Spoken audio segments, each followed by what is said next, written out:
خدها وفسحك في اماكن قسما بالله محدش يروحها. محدش يتخيل انه يجي محدش يتمنى يروح. لا بكلمك بجد فعلا بالله. محدش هيتمنى يروحها فعلا. طب خدوا هو احنا اللي هبل ولا احنا بنتبسط باقل الاشياء؟ لان انا اتسالت السؤال ده. وانا بيجي في بالي كده دايما، هو ليه احنا لما بنبقى في اي حته بنرتاح نفسيا طالما احنا مع بعض او ان احنا خارجين؟ صح.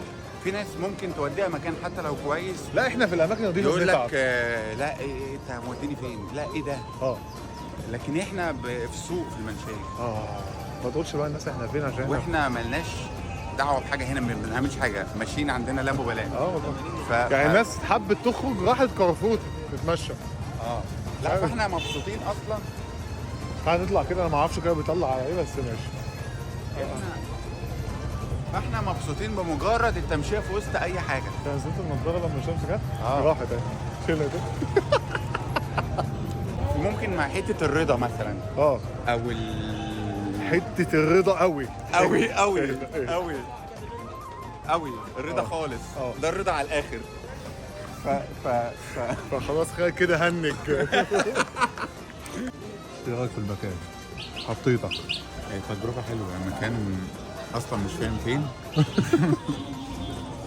والشارع اصلا كله محلات ما اعرفش بتاعت ايه، فاهم يعني مكان غريب عليا خالص. بس مش فاهم تصنيفه ايه، يعني هل هو محل ولا كشك ولا؟ هنا ما بتقولوش عايز تاكل كذا. انا بخش كل حاجه عايز واحد.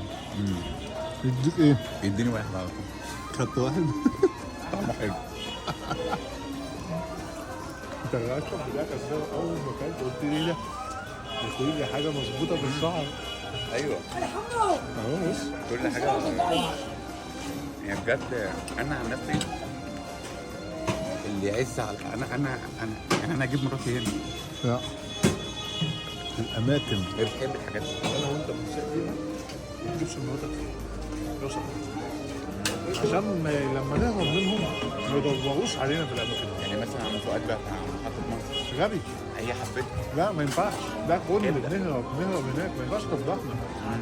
احنا بنهرب في اماكن كده عشان لما تدور عليها ما تلاقيناش. مراتاتنا ما تلاقيناش.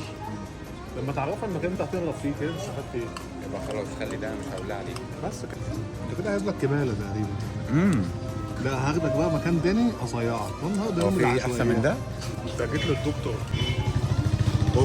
هنا مفيش اسامي، هنا المعلم محمد. هناك عارف اسامي اخته بس ما فيش في الحلاوه دي.